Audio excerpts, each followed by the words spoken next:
right now?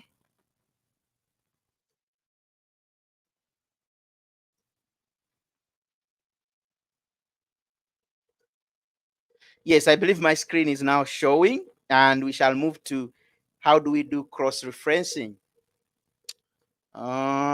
Maybe I can go back in case someone missed something, as if the screen went off. But I believe it's right back on. Let me know if the screen is back on so that we can proceed. So what we talked about in a few minutes back, we talked about the cell referencing, what it is, and we also talked about a range, how we can create a range. We talked about the R1, C1 reference style, which I did show you how to turn it on and off. We also talked about the ranges that move in one direction, that could go horizontal, that could either go vertical, and also it could also go in both directions.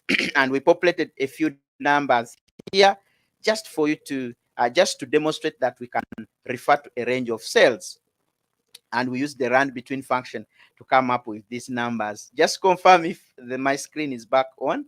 If you are able to see my screen clearly, that will be fantastic.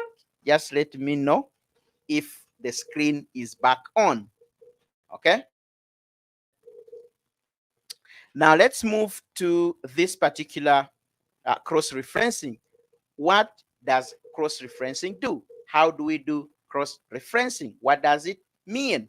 Yes, cross-referencing is simply referring to worksheets inside the same workbook. So if you have a workbook that has so many worksheets, depending on what you're doing, and you'd like to maybe come up with a report and you'd like to refer to those worksheets and pick values so that you can use them in your analysis or in whatever you're doing, you can actually use this cross-referencing technique. Okay. Sometimes there are two methods of doing this. You either know the workbook, the worksheet name that you can use in your formula, or you can actually click on the particular worksheet where you'd like to pick values from. And I'll be showing you something that always disturbs so many Excel users. Whenever they are writing formulas and they are referring to different worksheets, sometimes you see things breaking, and they write these formulas over and over, and they ask what is really happening. So cross-referencing simply means you're referring to other worksheets inside your workbook.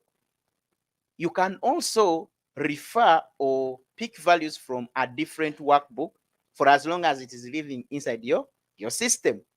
So that is also cross-referencing, but picking values from a different file. Okay, I'll also demonstrate that.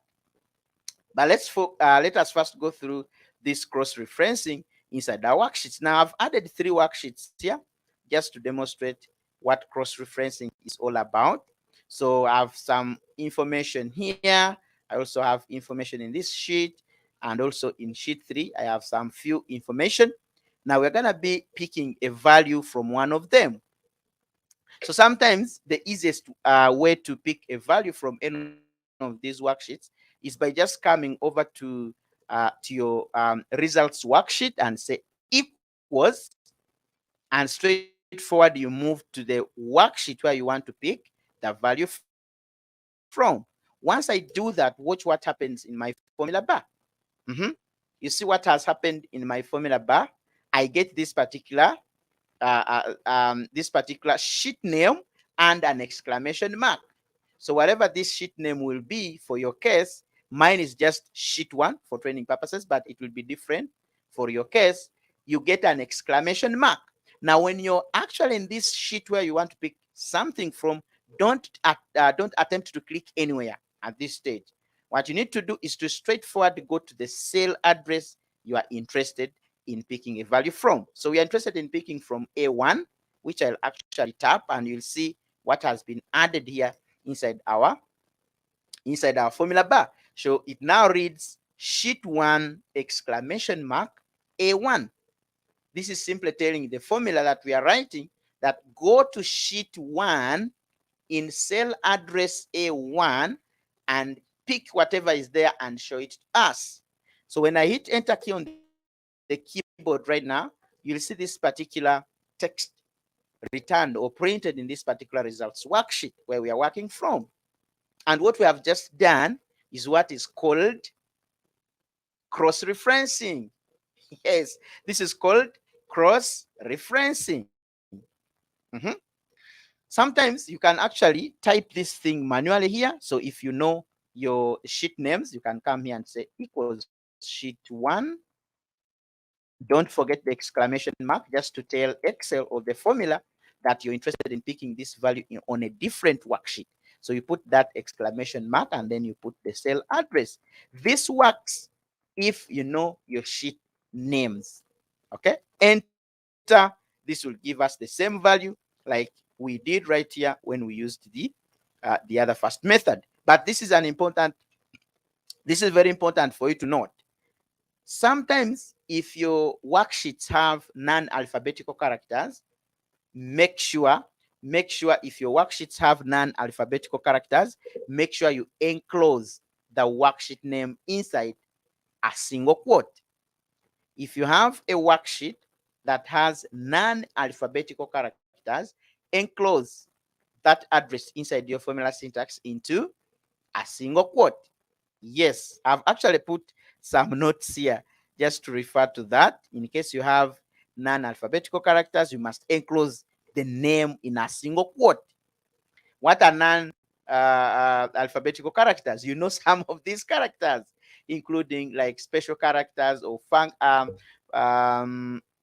like the asterisk, just as an example, the forward slash, the backward slash. We like to use the underscores, upper scores. All those are non-alphabetical characters. So if you have a worksheet that you have named so, then you need to enclose that one inside a single quote, not the double quotes, but a single quote like it is here. Okay. Now let's move to another example, which is actually circular referencing. What is circular referencing? Circular referencing in Excel simply means, or it's just a formula that you write that refers back to its own cell. So the result itself is printing inside the cell where you're writing the formula. And this is a habit that most Excel users are used to doing, including myself. I'm used to doing this. For example, if someone bumps in and says, can you tell me what is the exchange rate for this and this? You know, you bump into Excel and straightforward, you use a circular reference to populate the value. So what does it, how does it work? Okay, so for example, we have these numbers here that we would like to multiply. Okay, the right method would be using the cell addresses that we talked about in our previous slide. So we talked about the cell addresses, and now you can properly refer to those cells inside your formulas. Now, when it comes to circular referencing, you do not do that. You do the opposite. For example, you have these two numbers to multiply. The right method would be coming here and saying equals F1, which is the address, where the number that is sitting there is a 3. You can type this one manually, or you can actually click like I did. Okay, multiplied by or into the value that is sitting in F2. So this particular formula is supposed to give us a value of 18. So this is the result of multiplying these two numbers, and this is the right way of doing this particular operation. I'll actually change this one to cell address, and then this one will be our circular example. Okay, this will be say circular referencing. This simply means that in the result cell itself is where the calculation happens. So for example, if you are applying these two numbers, I'll say 3 into 6. 3 into 6. So this particular formula here is a circular reference. It's actually using a circular reference because when I hit enter key, it will give us the same calculation, but when we double check in the formula bar, you will see we have 3 into 6. But when we actually come and double check in this particular cell where there is a proper reference used, you will see that we have F1 multiplied by F2. So we don't care whatever is sitting here. If next time in the future this value changed to something else, we can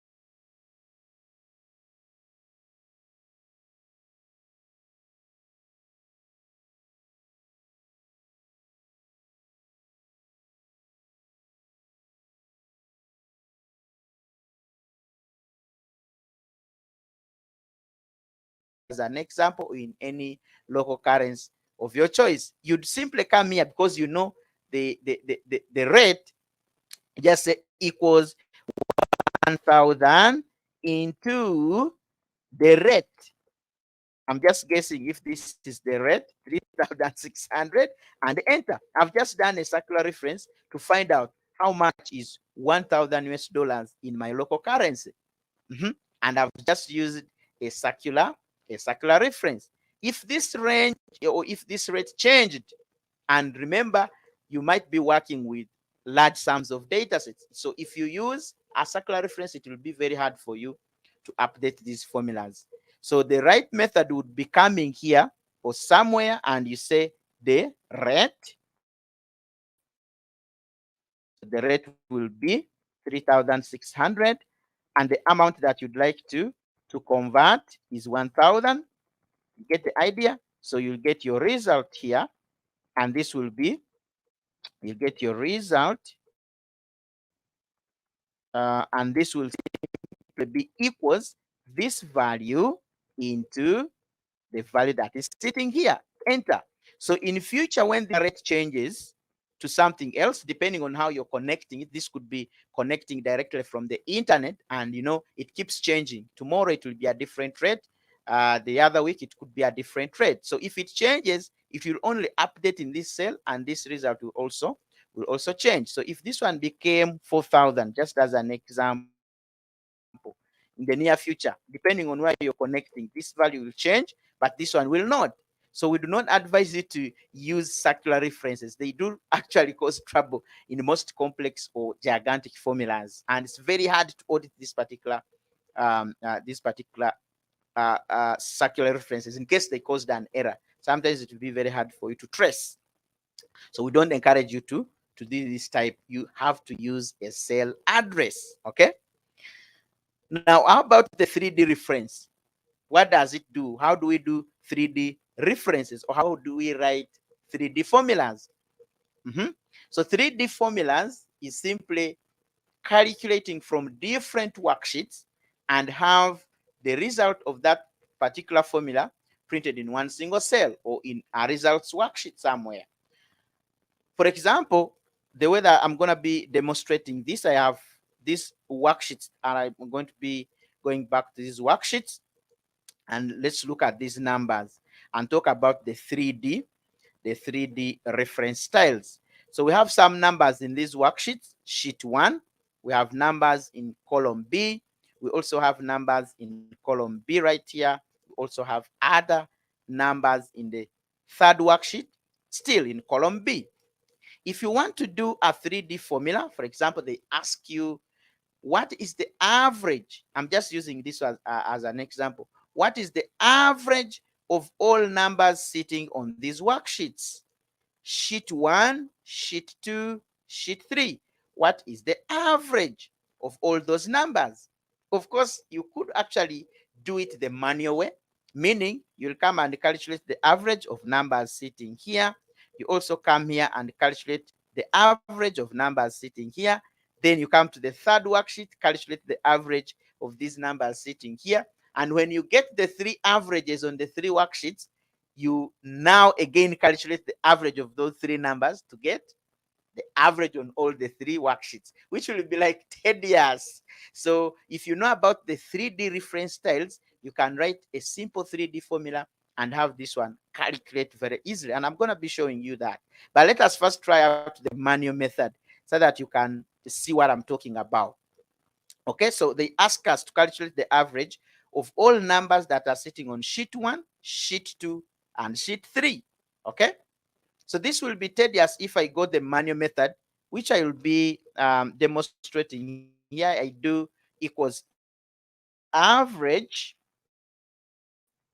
and I calculate the average of all numbers sitting in this. Remember, we talked about a range. So this range is B1 to B9, and you can see in the middle there is a full colon. Enter, this will give me 82. So this 82 is the average of these numbers on sheet 1. Let's go to sheet 2, and we also get the average for this number that is sitting on sheet 2. So we get the average of numbers that are sitting on sheet 2 as well. This is the manual method. Remember, it's eating our time. The manager is just standing by waiting for our calculation or result. So I also calculate the average for numbers that are sitting on the third worksheet. Choop. Enter. I get this particular number. I'll just reduce the decimal points. So this is the average of all numbers that you're seeing here. This is the average of all numbers that you're seeing here in worksheet 2. And this is the average of all numbers that you're seeing in worksheet 1. So if you want the average on all the worksheets, you'd actually come to one of the worksheets here. Let's work it from here. You say equals average of this value, comma. You move to sheet 2.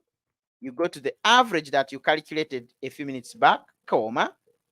And you also move to sheet 3 and pick the value that you calculated just a moment back and close, because you know about cross-referencing.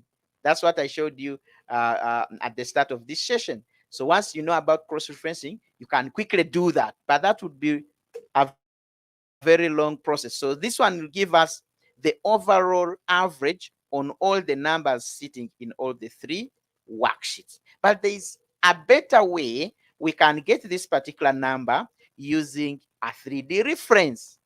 Yes. So let us work out that example. But before we do, there are key things that we need to note.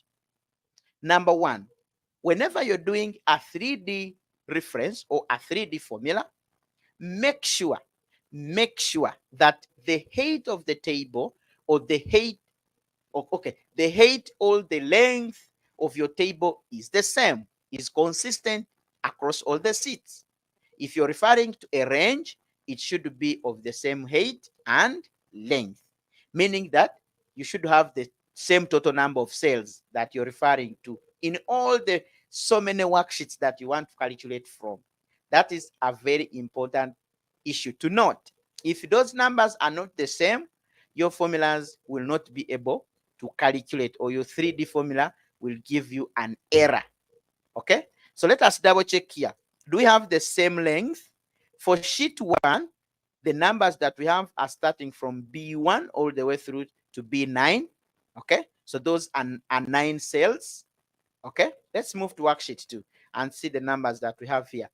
We have 10 cells, because we are starting from B1 all the way through to B10. Okay, for the first worksheet, we started from B1 all the way through to B9. So there is an inconsistency here. When we move to sheet 3, let us check. What do we have here? We can move. We only have seven cells inside the same column address, which is B. So whenever you're doing a 3D formula or a 3D reference, make sure that the cell address is the same, or the height of the table that you're referring to is the same. The height and the length should always be the same. If it's a range that is, for example, starting from column C to E, it should be consistent in all the worksheets. If it's just a range that is one direction like it is here, it should also be consistent. So let's make these ones consistent so that we can test our 3D formula. So I'll add a number here just to make it a little bit consistent. Let me just add in a column, a row, and add a number. I'll just add a random number just to make sure that we have the same height. So we have 8 cells on sheet 1, 10 cells on sheet 1, B1 all the way through to B10. Let's check on sheet 2. We should also have 10. So I'll move up to the 10th. Yes, we also have 10 here. Let's check the third one. How many do we have? If we have few, we can make addition. We only have 7, so we need to add more. So let's add 3 numbers here very quickly, just randomly. I'll just add random numbers here so that we can get up to 10. We now have 9. Let me add 67. Okay. So this is the average we got for the numbers on this particular worksheet. But we'd like to calculate the average on all the 3 worksheets, which should be this particular value that we got using our manual method. Now let's write a 3D formula and achieve this. Okay, I'll say equals average. So the first thing that I need to do is to go to the first worksheet that I'm going to be using in my formula right here. I'll click the first worksheet, and when I'm here, you'll see in my formula bar what has been added is the sheet name and an exclamation mark. So for the 3D operation to work, I'll actually need to highlight all the worksheets in one go. How do you do that? You press the shift key and then you press the last worksheet, because I'm interested in all the values on sheet 1, 2, and 3. So I'll come and click on the last one, but you must be holding your shift key. See what happened in the formula bar? Yes, we have an exclamation mark and sheet 3. So this is like a range of sheets. This time it's a range of sheets or whatever you may call it, but it's technically a 3D reference, which seems to be a range of sheets. Okay, we still have an exclamation mark. Now I need to pick in one of the worksheets, I need to pick the particular address we are interested in, or the range, which will be this particular range. The range we talked about, that should be of the same height. This is B1 all the way through to B10, and I'm free to close this particular formula from here. So what we have just done is a 3D formula using a 3D reference. So when I hit enter, I should be getting the other number that we got when we used our manual method. So I'll say enter on the keyboard, and there you go. We have 88. This is our average number on all the numbers that are sitting in cell B1 all the way through to B10 on the 3 worksheets. And we have just done it in one go. But in the manual method, you saw what we did, which was tedious and tiresome. So I'll just double check this number. It's supposed to be 88, the overall average. And when I come over to our 3D worksheet, we also have 88. And we have just written this one very quickly. Okay, so that is the 3D reference. In case you have a question, you can actually leave that question in the chat box or in the comment section. We shall be able to check your concerns and answer them in just a few seconds. Okay, now let's move to a structured table reference, so that we can now, after we finish this, then we embark on the 3 major reference styles that you'll keep working with inside your Excel. That is the relative, absolute, and mixed. Now let's look at the structured table reference. Okay, this worksheet right here. I shared this particular workbook ahead of time so that you can follow along or practice whatever we are doing here. And you let me know how far you have so far gone with this particular workbook. Okay, structured table reference. What does it do? How do we create a structured reference? We can either use what is called a table or an official Excel table, or we can actually use a named range. All these ones will be kind of structured references. I'll show you both of them, a named range and a structured table. And you'll see the difference between our normal references, which talks of the column address and the row number, and how they will be actually replaced by a table reference, which will in this case be talking about the table name and the column or the column header that you're working with. Okay, so now we have 2 tables here that seems to be exactly the same, but I'll pose this question to you. Do you think that these tables are exactly the same or there's some difference. Okay, and you can actually put in the comments and let us know with the look of your eyes. If you examine these two tables, table 1 and table 2, do you think they are the same? Do you think there is some difference? And what could that difference be? I'm just giving you 1 second so that we can come back and look at the or get the verdict of as to whether these tables are the same. Mhm.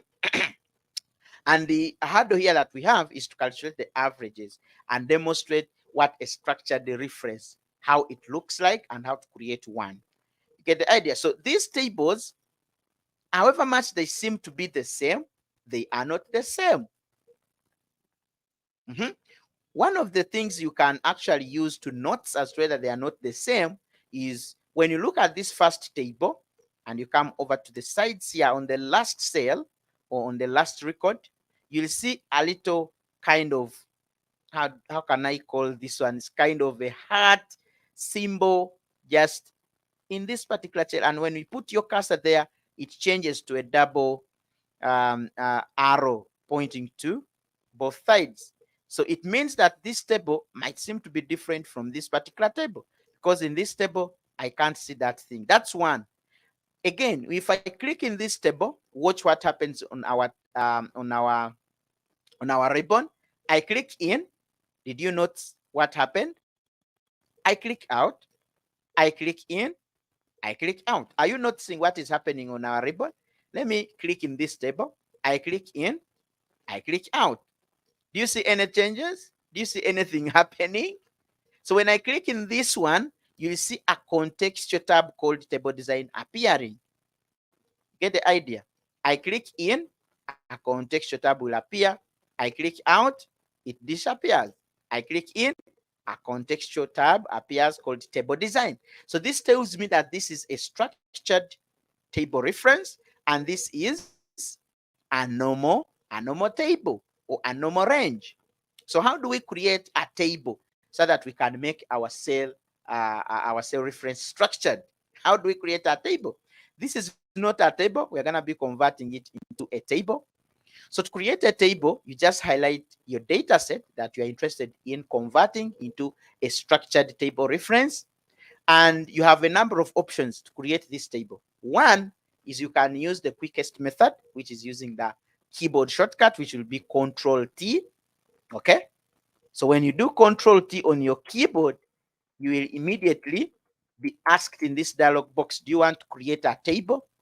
If the answer is yes, then you can actually make sure that this my table has headers option is checked, and you accept. When you say okay, this will turn into a structured table reference, and we shall see how it makes the difference in our formulas. Okay, so let me cancel and show you another method of creating this structured table reference. On your home ribbon tab, you can actually go to format as a table under the style group of tools. On your home ribbon tab, you can move to the styles group of tools under the format as table, and then you click in the drop down on that arrow pointing down, and you'll see a number of styles. All these are styles that you can use to create a structured table reference in Excel. So we can go and pick one of them, which maybe I can go with this. Immediately I do that, I still get the same dialog box. Am I interested in creating a table? If the answer is yes, then I actually place a check mark here. Sometimes it is by default placed in like it is here. Sometimes if it's not there, make sure you check this one so that your table should have proper column headers. Okay, and it will automatically determine the range for you where you're seeing those dancing dots. That's the range that will be contained in our structured reference. So if you're comfortable, you just say okay. That is method 2. The third method is actually moving over to the insert tab, and then under the tables group of tools, there is an option called table. So when you click here, it will still take you to the same dialog box, this small dialog box here, which is asking you to confirm as to whether you're interested in creating a table. Okay, this particular option table, it will still take you to the same dialog box. And if this is okay, the headers have been checked, you say okay. So this will create a structured table reference. And you can see our contextual tab showing up on our ribbon. Now, the next thing you have to do is to name or to give a name to this particular table. So we can create a name from here. When you come over to the properties group of tools inside your table design, you can give this table a name.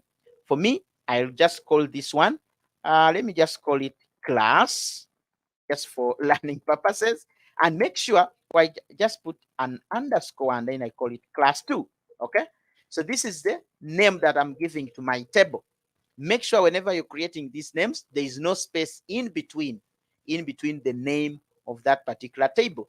So sometimes you use the underscore, you can use whatever, but make sure there is no space in between. If you put a space, you'll get an error. Definitely the name will not accept. So when I'm comfortable with the name of the table, I hit enter key on the keyboard, and this table will now be called class. As you can see, the table name is class. Now let us create a reference, or we calculate our averages and see what happens inside a structured reference and a non-structured reference, which uses our regular cell addresses. I'll just Control Z to go back to make sure that this becomes our regular reference and this remains our table. Maybe we can just change the name of this table. I'll change it to class and enter.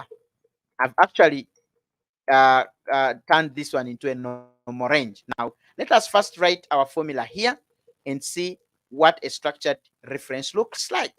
As I'll say equals, I want to calculate the average.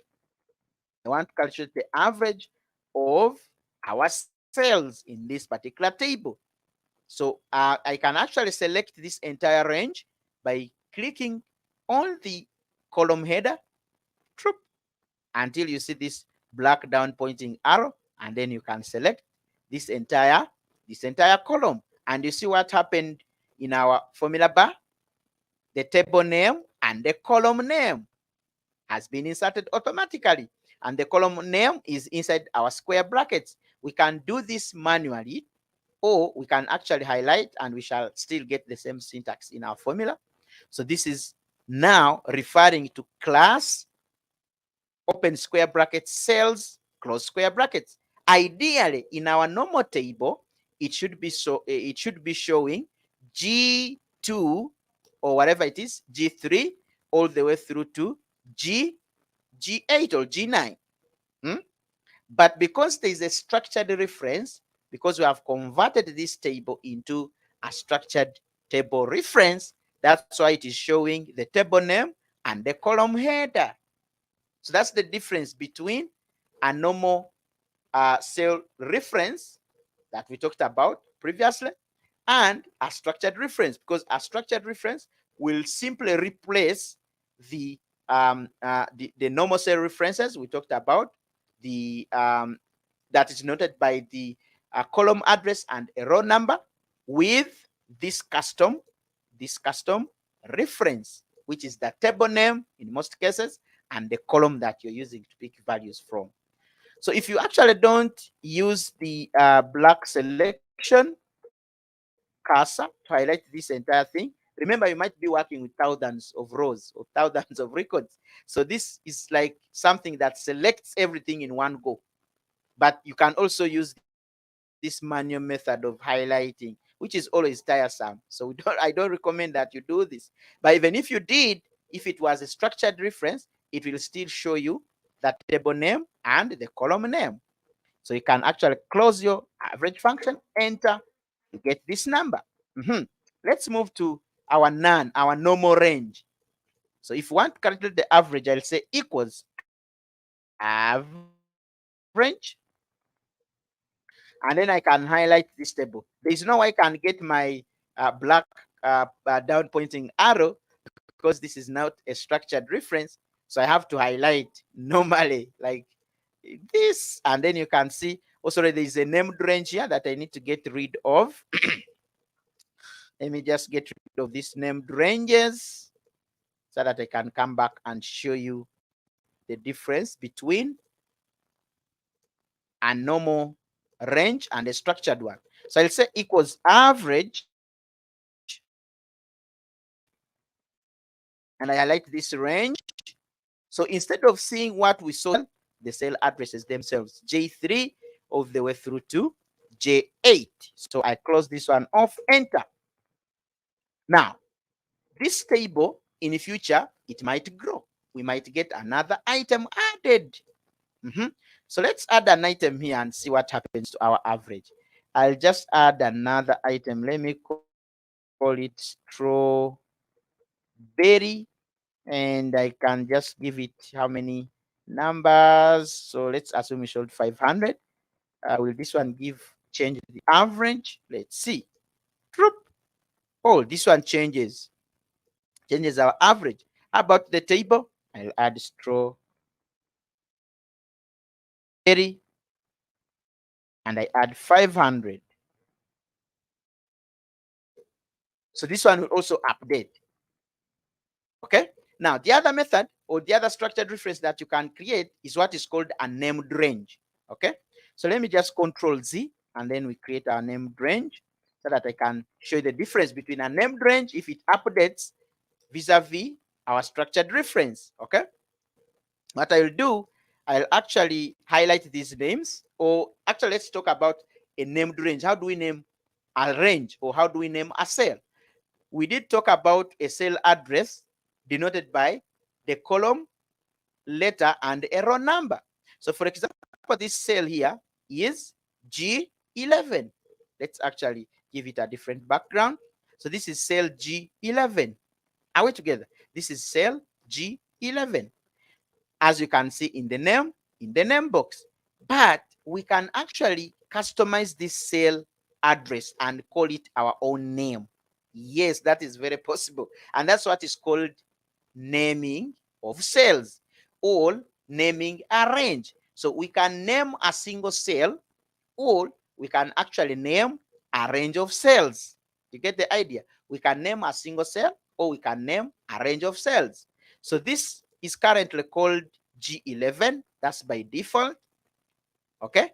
If we wanted to change it to our own name, maybe I just want to call this cell Godfrey or whatever. So I'll come over to this particular cell and move over to the name box. You see this name box on the sides here is just adjacent to the formula bar. You'll see a name box. So click in here once. You'll see the G1 highlighted automatically, and you can give this cell your own custom name. Let me call it Godfrey. Make sure there is no space as well. Enter. Now, this cell, when I click in this cell, you'll see it's called Godfrey at this moment. But when I click in this particular cell, it is G12. This one is no longer G11, it is Godfrey. So we have named this cell. That's what is called naming a cell or naming a range. So we can also name a range. So for example, let's name these two cells together. So we have G12 all the way through to H12. So this cell range is called G12 all the way through to H12, but we can change it and give it our own name. So I'll highlight and come over to our name box and call this one, let's say Juma. I'm just randomly picking these names, but you should be giving it a very good name. Okay, so I've called these two cells Juma. They are no longer G12 to H12. They are now called Juma. You get the idea? So we can name a cell, a single cell, or a range. So that's called named ranges. Sometimes why do we do this? You can do this to make sure that your formulas are smart, your formulas are easy to read, and your formulas are very easy to audit. Get the idea? Sometimes when you add in the referencing, the weird dollar symbols for absolute, and mixing all these references, the formula becomes very hard for you to read, especially if you are not fluent yet. You get the idea? So if you create your smart naming of things and you refer to them, it really works and it becomes very easy for you to refer to these ranges. So if we have a number here, let's assume we have a random number. I'll just put random numbers here just to test. So if I wanted to use these ranges in our formula or these cells in my formula, and let's assume I want to calculate average of these two numbers, I would come here and say equals average. So instead of actually pointing to these cells, because I know the cell address that this number is sitting in, it was called Godfrey. I'll just type in here Godfrey. You see, it will appear in my drop down here inside my formula, and it tells me that Godfrey is a named range that we are aware about. Are you interested in this particular cell address? If I am, I just hit the tab key. You'll see this cell address getting selected, comma. What next? The other cell that the other range or named cells that we did work on is a cell range called Juma. So I'll also type Juma. Are we together? You'll see this cell address getting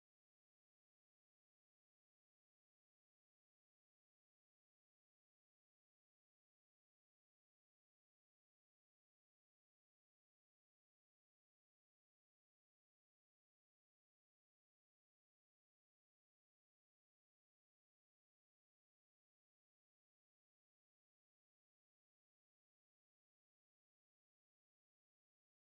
And number. I just called the names that we termed these cells inside my formula, as you can see. So similarly, we can create a named range inside our tables so that we can use them inside our calculations. Okay, let's do that. So I'll highlight this range. Right now it is J3 all the way through to J8, something like that. So if I wanted to highlight this range and call it any name of my choice, which I'll actually do, I'll call it let me just think of a weird name here. I'll call it William. Okay. But for you, just be giving it a smart name. I'm not good at naming things. So I say enter. This one becomes William now. This entire range is William. When I highlight, it shows in the name box. It's William. Okay. If I want to use it in calculation, I'll say equals average. And then I can just type in William here. It will automatically show up here. And when I tab key, it actually highlights this range automatically for me. Enter, it gives me the average. You get the idea? But the downsides of that particular method is that when the data grows, it will not update. When the data grows, it will not update. You saw in our first example, we used the structured one and the none, and we were able to get our formulas updating as data was growing. But for named ranges, if the data grew and we added another record here, it will not be picked here. Let's do that. Straw. I add strawberry. And let's do 5. It doesn't change. It remains 366 as the average. But remember, our data set has grown. Let's grow this particular table. Strawberry.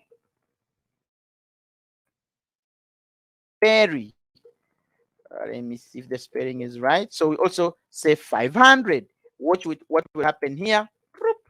This average will change because it's actually reading from a structured table that has changed or has grown in the length, or the height of the table has expanded. And so it will take care of the changes. But in this particular scenario, where you have a named range that stopped from this cell address, it will never update. So the choice is yours as to whether to use a structured one, which is using a table, or using a named range. But all of them have their place in terms of picking when to use them, under which circumstance. Sometimes you may find yourself in a situation where you have to use a named range, and in other circumstances, you must be able to use a structured reference, and in other scenarios, you just use your regular references. There's no problem. The choice is yours. Now, let us change focus and move on to our mostly common used cell references, and that's the relative and absolute, as well as the mixed. So we have two main references that are used. The default behavior, or the default one, is a relative. So that one, it moves as you drag the formula. The cell addresses will keep changing. The more you drag, the cell addresses will keep shifting.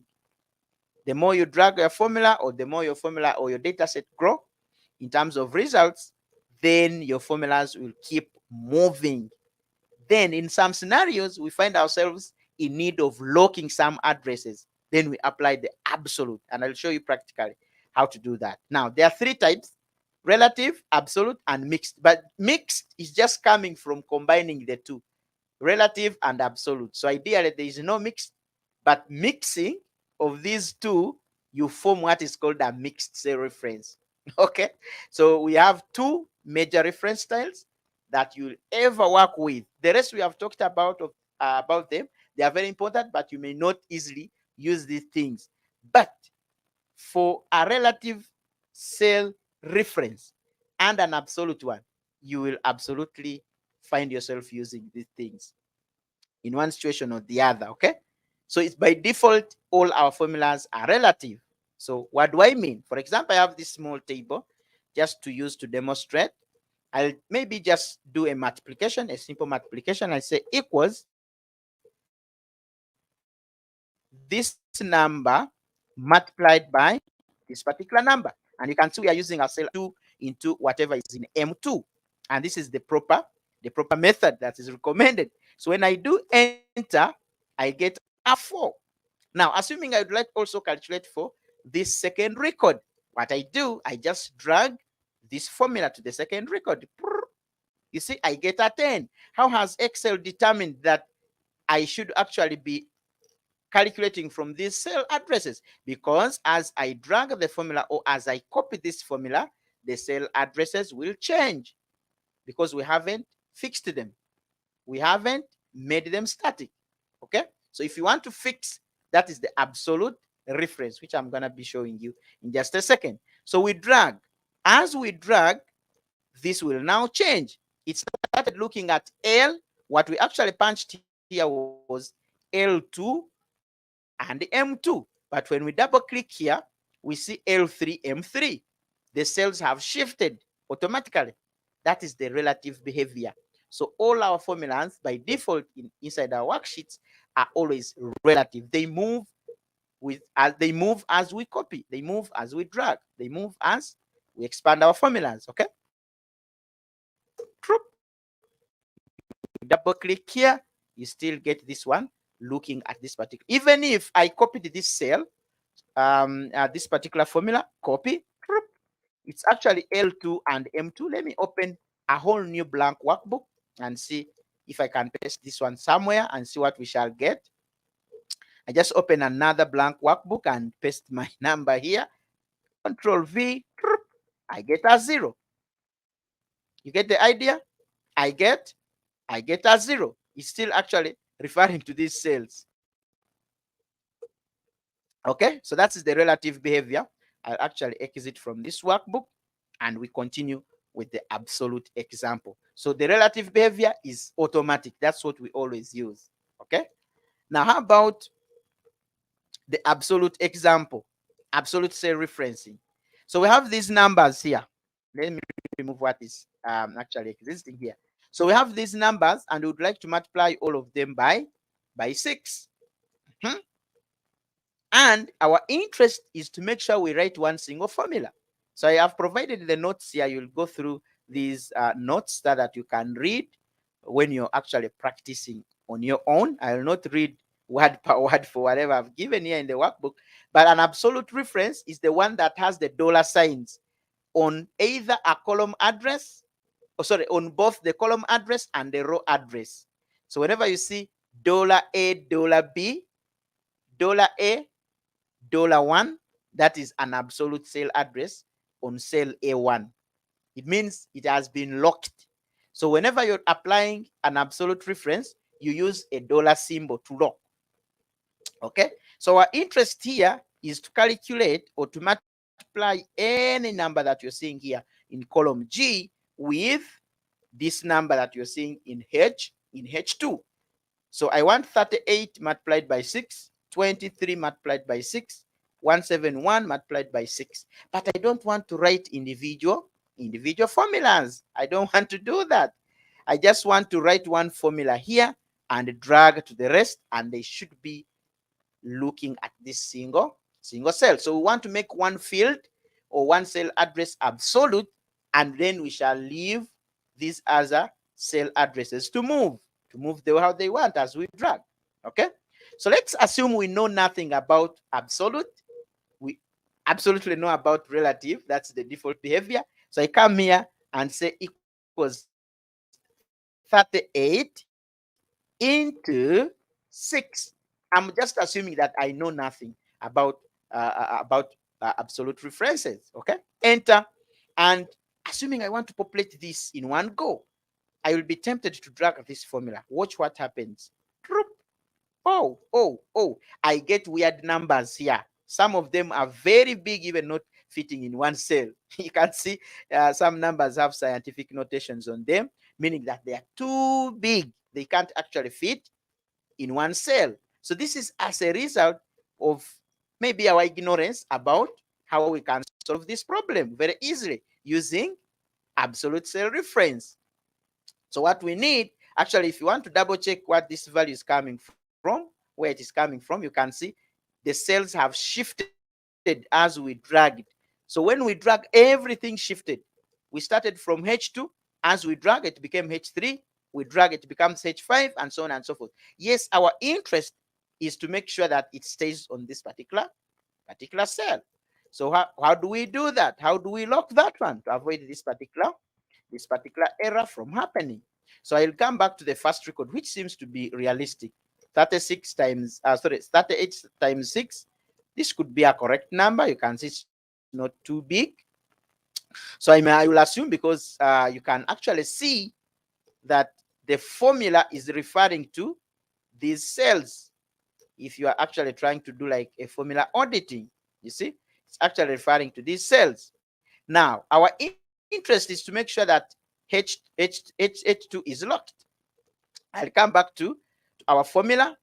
I leave G3 to move how it needs, because as I copy the formula down, I want G3 to become G4, G5, G6, G7, and so on and so forth, because I want this number to change and look at 6. But this one, H2, should be locked.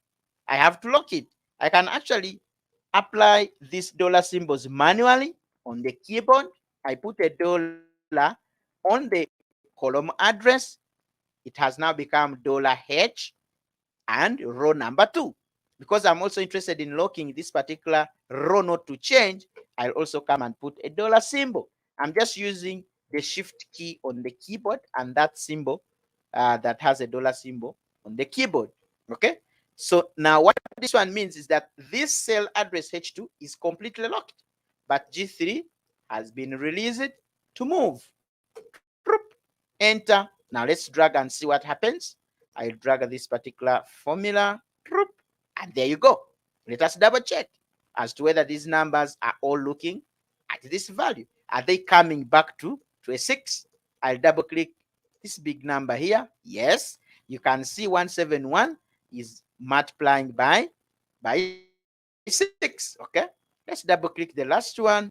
Yes, you can see 165 is multiplying by a 6. And how do I know? You can see this line that is actually surrounding this number in this cell address. You see a line in blue color, and I also see a line in this particular color, whether it's purple or whatever. You see? So that's how you can do an absolute cell reference, by locking a cell address in both directions. You lock the column address and you also lock the row number. Okay, now we can mix these things up. Let's move to the mixed worksheet here. We can mix these things up and just get rid of these numbers. And now this is a different scenario. Yes, this is a different scenario. We want to mix these things up and see. We have numbers here, and we also have numbers on the top. We have numbers in our column address, and we also have numbers in our row numbers. So we want to write one single formula that will multiply all these numbers into the numbers on the top. So we expect the value that will be sitting here to be a multiplication of 10 into 5. When we come here, it should be 10 into 10. When we come to this cell, it should be 10 into 15. When we come to this particular cell, it should be 50 into 5 in this cell. When you come to this cell, 50 times, and so on and so forth. But let's assume we know nothing about absolute referencing. You get the idea? Because what is required here is to mix the two, relative and absolute. Now, assuming we don't know about absolute, and we come across this particular exercise or hurdle or whatever calculation, how do you handle this one? I'll say equals 10 into 5. That's what all of us would have done. Enter. So this one gives me 50. 10 times 5, yes, it is 50. Watch what happens when I drag to the sides. Remember, our interest in these classes is to make sure when you attend these classes, you are able to write one single formula. I don't want to see you writing multiple formulas in one single data set, multiple formulas for multiple cells, multiple columns, or multiple rows. No, no, no, no. Write only one and make sure you can drag it, and the rest will populate.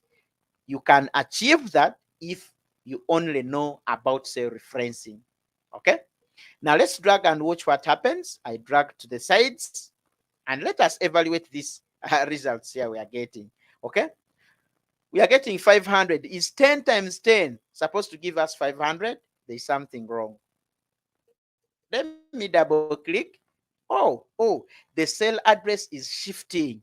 You see, it was supposed to be sitting in this cell address, but it is shifted as we copied to the sides. It's shifted to H. That's not our interest. So this time it is 50 into 10. That's why you're seeing 500. How about here? What is happening?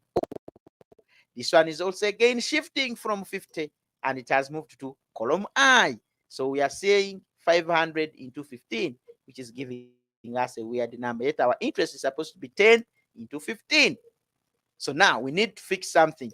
Let's assume we know nothing about absolute, and I can drag to the rest of the cells. Same thing, we shall get very, very big numbers.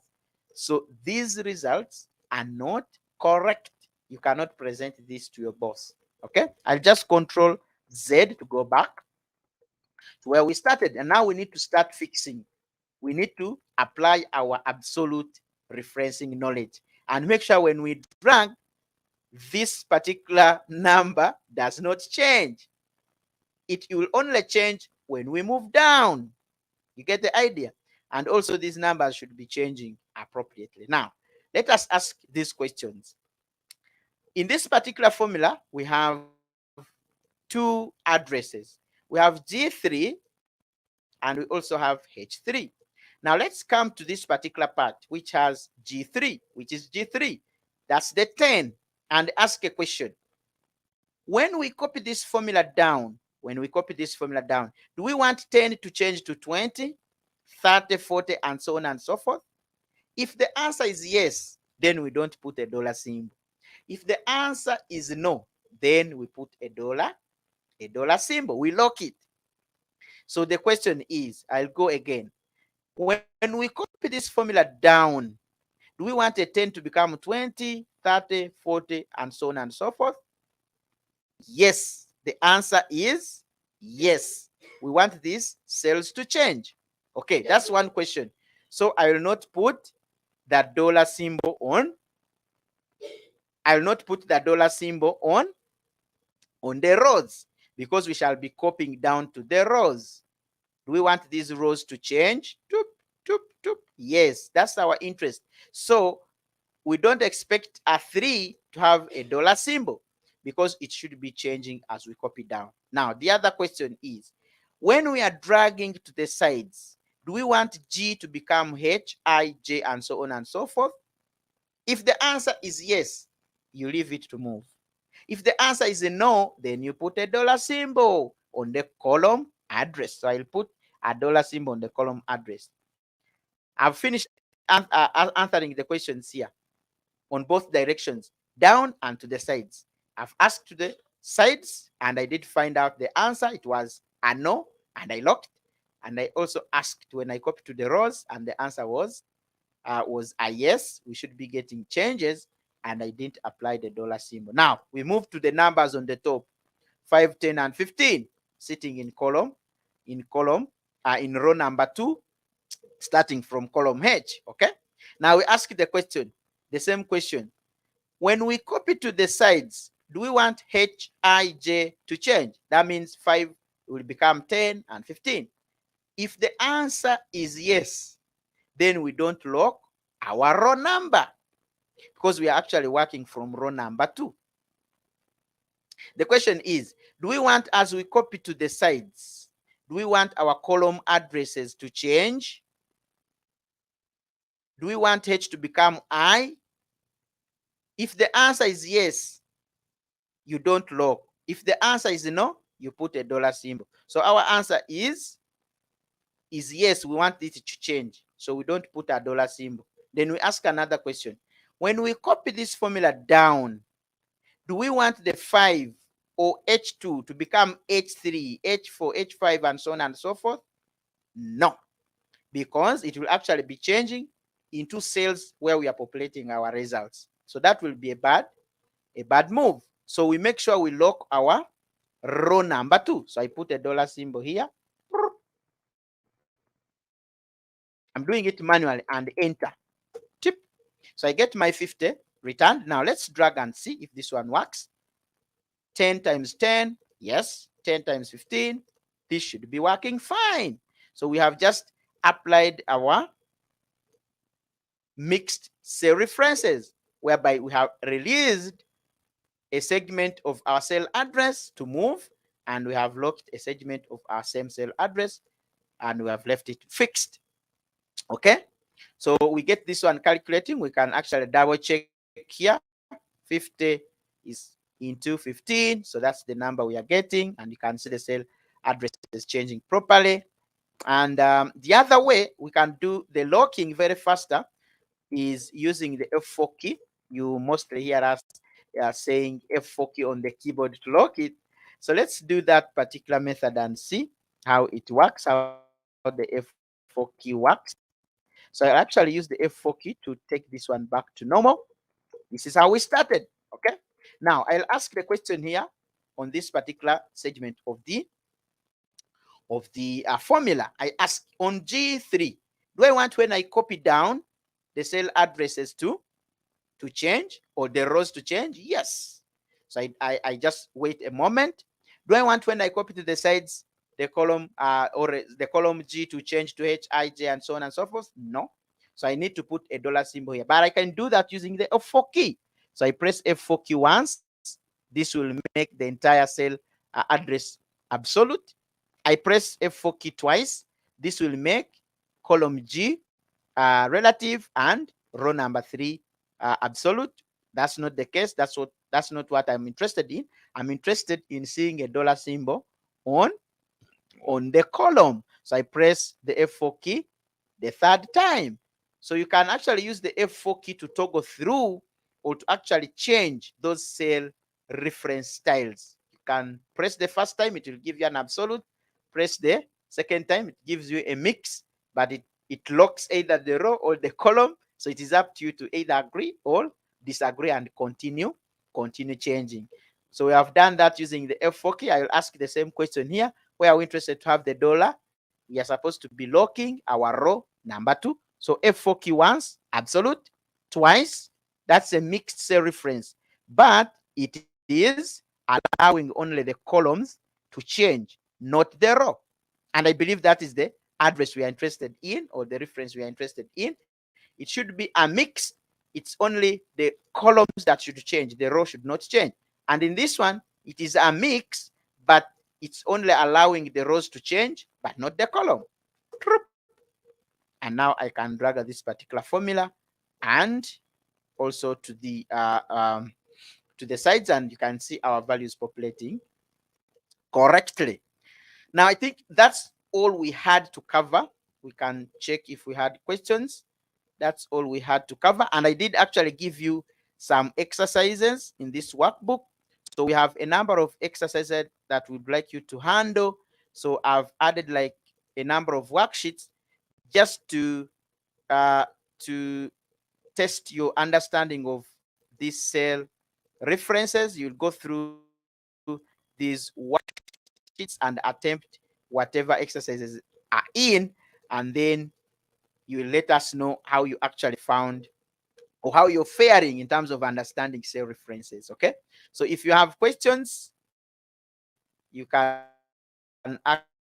actually I'll actually double check. If we don't have any questions, we can call it a session. That's all we had to cover for today in our cell referencing class. We shall be meeting in the next class, and we shall be announcing the next session and the topic to cover in our community or in our group. Thank you for staying on this particular live, and see you next time.